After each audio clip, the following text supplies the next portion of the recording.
이 이야기는 믿어달라고 말하지 않습니다. 증명할 수도 없고 증명하려 하지도 않습니다.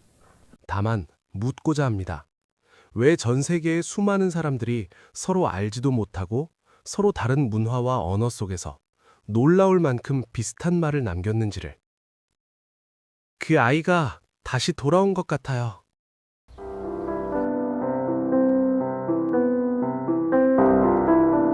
이 다큐멘터리는 신앙과 과학 사이, 감정과 기록 사이에 서서 조용히 관찰합니다. 그리고 우리가 확실히 말할 수 있는 것 하나.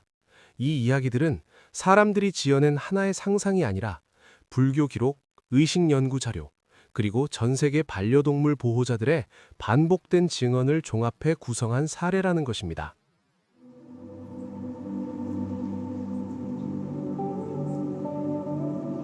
과학은 오랫동안 동물을 실험 대상으로만 다뤄왔습니다. 그러나 질문은 사라지지 않았습니다. 동물은 느끼는가? 기억하는가? 관계를 맺는가? 현대 신경과학은 이제 말합니다. 동물 또한 슬픔을 경험하고 애착을 형성하며 상실 이후 행동이 변화한다고. 이 질문은 자연스럽게 다음 질문으로 이어집니다. 그 애착은 죽음 이후에 완전히 사라지는가?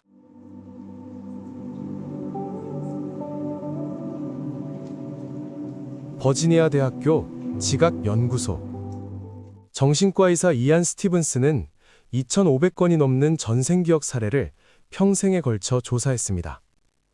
그의 연구 대부분은 인간의 전생기억에 관한 것이었지만 공식 보고서의 가장자리에는 이런 문장들이 남아 있습니다. 아이는 말한다. 자신은 이전 생에서 개였다고. 이 사례들은 주요 분석 대상에서 제외되었습니다. 이유는 명확했습니다. 검증이 불가능했기 때문입니다. 그러나 그는 지우지 않았습니다. 연구자의 양심으로, 기록으로만 남겼습니다. 짐 터커 박사는 아이들의 증언을 분석하며 한 가지 공통점을 발견합니다. 동물 전생을 말하는 아이들은 그 경험을 특별하거나 신비하게 묘사하지 않는다는 점입니다.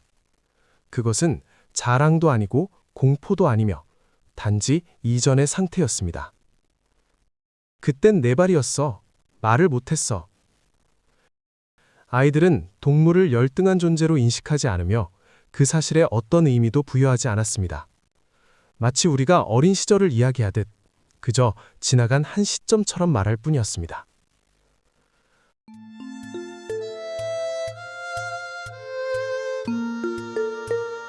학술 논문은 아니지만 무시할 수 없는 기록들이 있습니다. 수천 건의 상담 기록, 보호자들의 일기, 포럼, 그리고 인터뷰. 그 안에서 놀라울 정도로 반복되는 장면들. 같은 자리에 앉는 동물. 같은 물건 앞에서 멈추는 행동. 그리고 가장 많이 등장하는 표현. 눈을 마주친 순간 알았다. 이것은 논증이 아닙니다. 그러나 통계는 반복해서 말합니다. 서로 알지 못하는 사람들이 같은 이야기를 하고 있다는 사실을.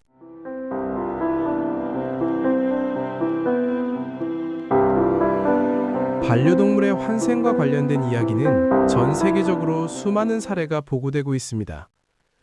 그 중에서도 특히 유명하거나 신빙성 있게 받아들여지는 구체적인 실제 사례들을 몇 가지 소개하겠습니다. 꿈의 약속을 지킨 강아지 베니. 미국의 한 여성이 겪은 유명한 사례입니다. 그녀는 14년 동안 함께한 반려견 베니를 떠나보내고 큰 슬픔에 빠져 있었습니다. 베니가 떠난 지 한 달 뒤 꿈에 베니가 나타나 엄마, 나 이번엔 예쁜 갈색 점을 등에 달고 다시 올게. 곧 만나요. 라고 말했습니다. 그로부터 몇 주 뒤 지인의 부탁으로 유기견 보호소에 들렀던 그녀는 갓 들어온 새끼 강아지 한 마리를 보고 얼어붙었습니다.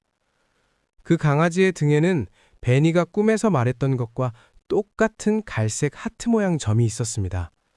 더욱 놀라운 것은 집에 데려오자마자 이 강아지가 베니가 생전에 가장 아꼈던 깊숙이 숨겨져 있던 낡은 공을 단번에 찾아내 물고 왔다는 사실입니다.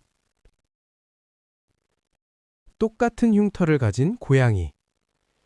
고양이들은 자신의 영역과 습관을 고수하는 경향이 강해 환생 사례가 특히 구체적입니다.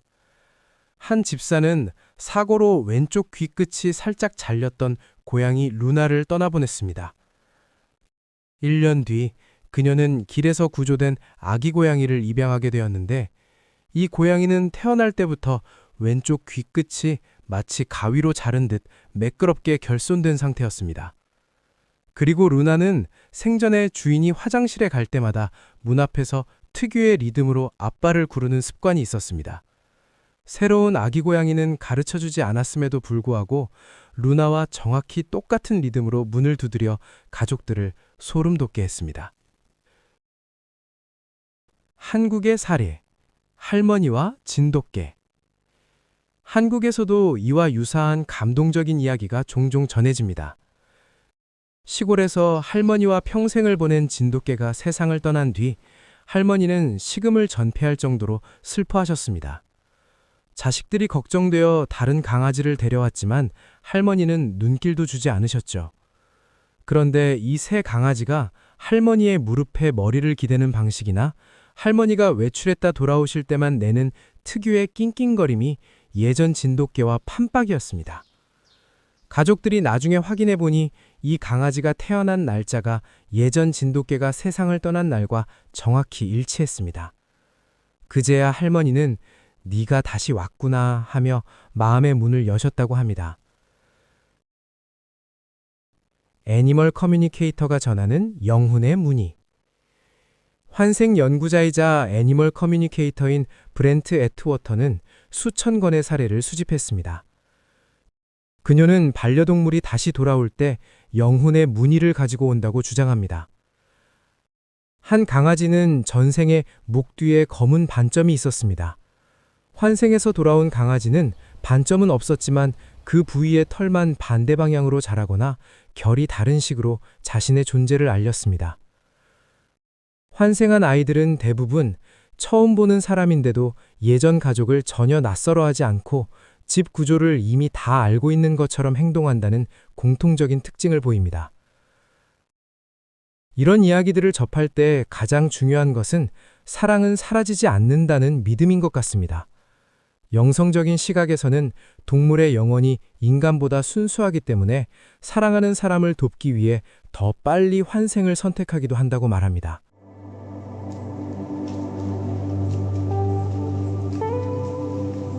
불교가 말합니다. 티베트 사자에서 바르도 퇴돌은 죽음 이후의 의식을 세밀하게 분류합니다. 그 안에서 동물은 명확히 윤회의 주체입니다. 특히 강한 애착과 원력은 다음 생의 방향을 결정한다고 설명합니다. 이 개념은 현대 심리학의 애착 이론과 놀라운 접점을 보입니다. 과학은 이를 정서기억이라 부르고 불교는 인연이라 부릅니다. 단어는 다르지만 가리키는 방향은 같은 곳을 향합니다.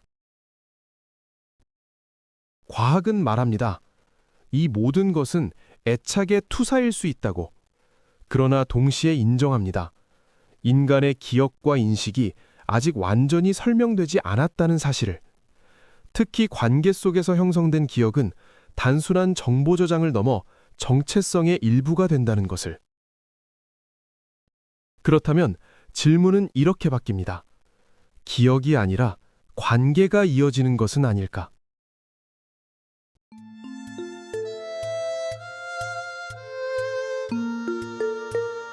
이 다큐는 결론을 내리지 않습니다. 다만 한 가지 감각을 정직하게 남깁니다. 사람들이 느낀 것은 환상이 아니라 사실처럼 느껴졌던 경험이라는 점입니다. 그리고 인간은 삶에서 가장 중요한 것들을 언제나 그렇게 인식해왔습니다. 사랑을, 상실을, 재회를. 어쩌면 그 아이가 다시 돌아온 이유는 길을 몰라서가 아니라 기억해야 할 사랑이 그곳에 있었기 때문일지도 모릅니다.